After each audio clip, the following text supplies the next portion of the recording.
Over the last 4 years of me coaching 491 people start and scale their own Amazon businesses, these are the 4 most crucial mistakes I see a lot of people oftentimes make, and the mistakes that you should avoid doing if you want to start an Amazon business and if you want to be successful with it. So if you don't know me, my name is Shane Cannell-Cohen. I am a 4-year Amazon expert. I run my own personal Amazon dropshipping store that's now on pace for doing a little bit over $3 million in 2024. And at the current moment right now, I'm actually helping 491 other people do the exact same thing. So if you haven't already, please subscribe to the channel, hit that notification button so that way you can understand how you can actually build a profitable and sustainable Amazon business. All right, so as I share my screen here, what you're going to be seeing is the first most common issue that I see with a lot of students is the lack of patience. All right, so let's picture a graph. Now in this graph, what we have on this particular axis right here, we've got products listed, and then on the bottom here, we've got time.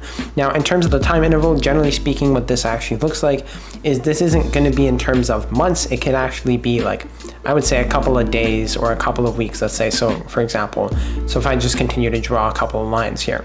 Now, generally speaking, as an Amazon seller, your number one priority, because this is a zero risk business model, you never have to buy any of the inventory upfront. Our number one motto is to be able to ensure that we can list as many products as we possibly can. All that does for us is it increases our probability of us actually making sales. Now, in the beginning of the process, what's important for a lot of beginner Amazon sellers is you need to have a couple of things in place. You need to be able to obviously have an Amazon seller account, but with that, you need to know how to take care of your Amazon account health. You need to be able to ensure that you have the right extensions that you're utilizing to do product research. You need to have the right suppliers that are based within the domestic region. So if you're selling in the US marketplace, you want to have US based suppliers. If you are selling in the Canadian marketplace, you're going to want to have Canadian based suppliers. The reason for that is just because we have more control on the actual products that are being shipped out, and they actually get shipped out to the customers much faster rather than sourcing from a source like AliExpress, Alibaba, Temu, and all that different types of stuff. After that, you need to be able to learn how to do product research. So the beginning phase of an Amazon seller is pretty simple, right? They're going to be starting off right here. They're going to kind of like go through the process, maybe like list 1 or 2 different types of products, and then as they list a couple more products, maybe get around 5 to 10 products, they realize they come to a point. And what I mean coming to this point is they start to lose confidence in the fact that this might not actually work out for them. So this is what 99% of people actually end up doing. When they reach a certain point in time, what ends up happening is once they get to a point, they lose enough confidence that they just stop and they simply give up. But what 99% of these people fail to understand is that with an Amazon business, generally speaking, there's going to be a certain ceiling.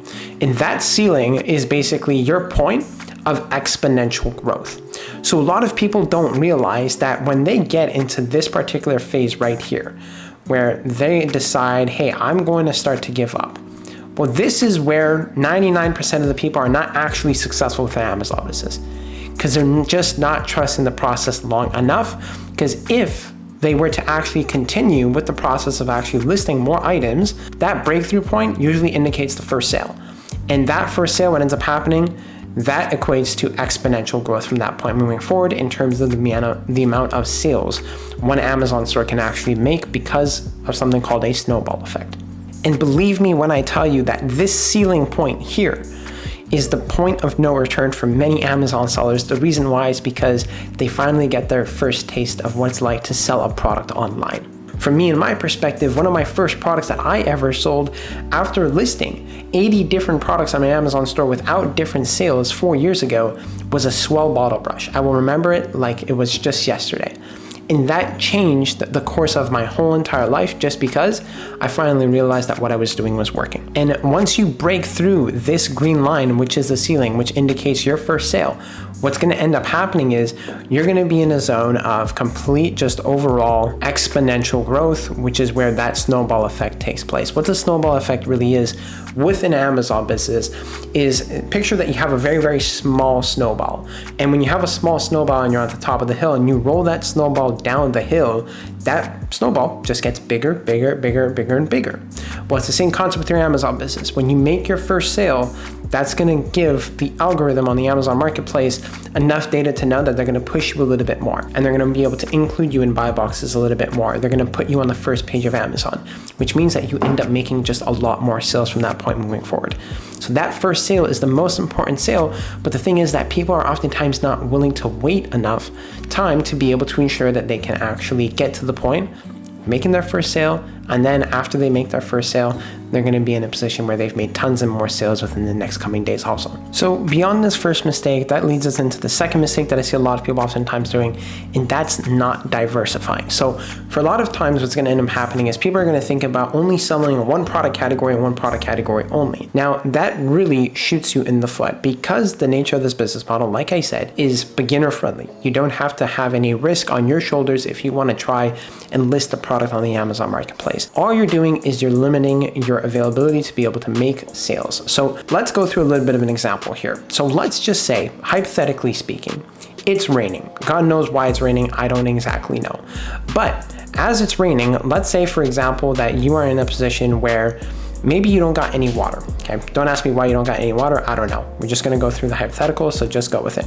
Okay, so there's all these water drops here, right? It's raining really, really hard, but you're super duper thirsty and you wanna be able to ensure that you can actually have a good source of being able to drink water from. Okay, so as I continue with these raindrops, let's just say you decide, for example, to put out only one bucket. You're gonna go outside and you're just gonna only put in one bucket. If we put out one bucket, the likelihood of me being able to accumulate as much water as I possibly can, more so within an accelerated time period, is pretty minimal, right? Because I'm only getting the water drops that fit within this water bucket right here, because I only have one bucket available for me to be able to accumulate all the rain that I really want for my drinking water. But in the instance where, let's say, for example, hypothetically, if I put out multiple different buckets to be able to catch as much rain as I possibly can, and I put all of these buckets outside while it's raining, what ends up happening is, one, I have a higher likelihood of being able to accumulate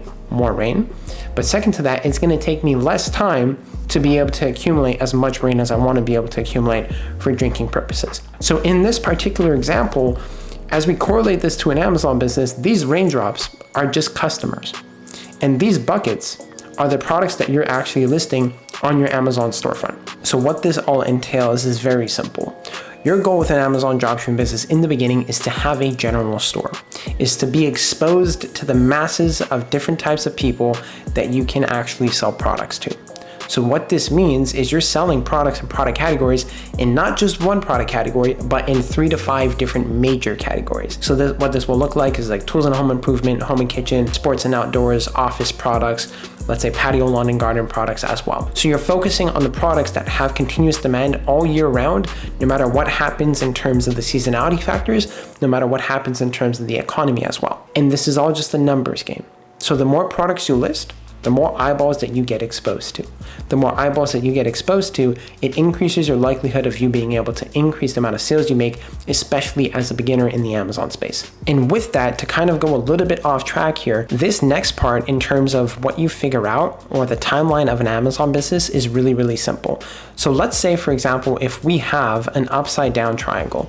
So let me build out this triangle here. As I turn this triangle upside down, this is a representation of what an Amazon business is actually like, especially in the beginning. So your goal with an Amazon business at the start of everything is all you want to be able to do is focus on the quantity. Okay.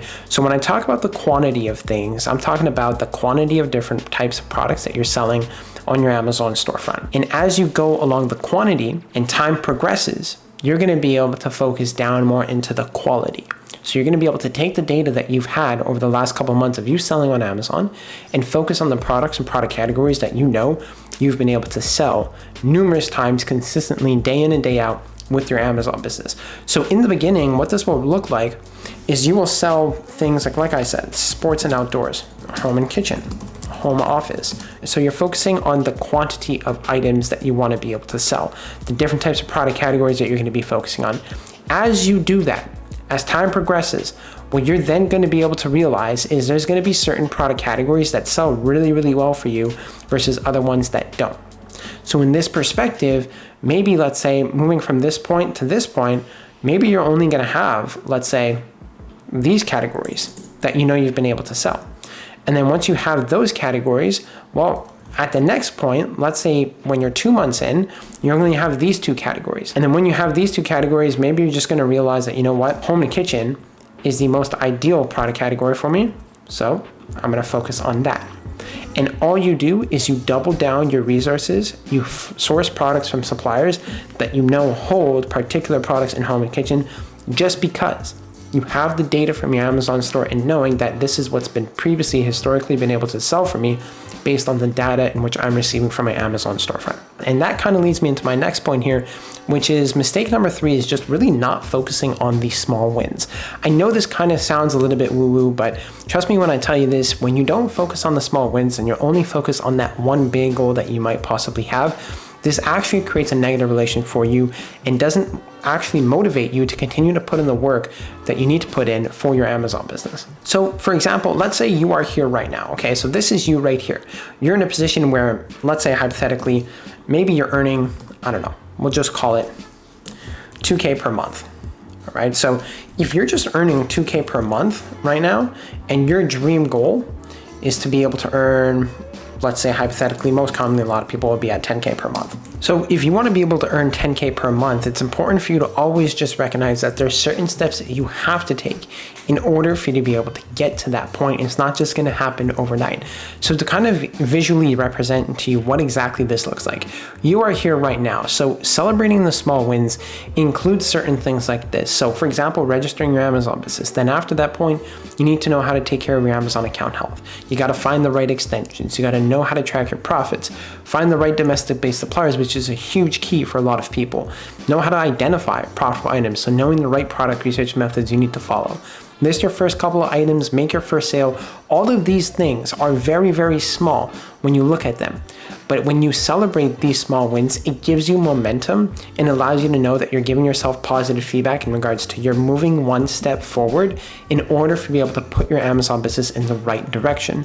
And at the end of the day, all this is going to do, it's going to help you lead up to that big goal. But the only way that you get to this big goal is by taking these small incremental steps. And to be clear, inside of my mentorship program where I do coach 491 people, we literally teach each and every single point that I just outlined here. We give you suppliers, we give you product research methods, copy and paste SOPs, scripts, templates. We even give you a full automation chapter showing you how to automate the whole entire Amazon business as well. And you can click the link below to see if you can actually qualify to work with us and maybe speak with me or one of my student advisors to learn a little bit more about our mentorship program as well. But these are the most important wins that you do have to celebrate in the beginning to be able to ensure that you can push yourself towards your number one goal of 10K per month. All right, now last up is just simply not focusing on key levers. So there are 4 major keys that every single person needs if you're looking to start an Amazon business to be able to ensure that you can make a shitload of money with your Amazon storefront.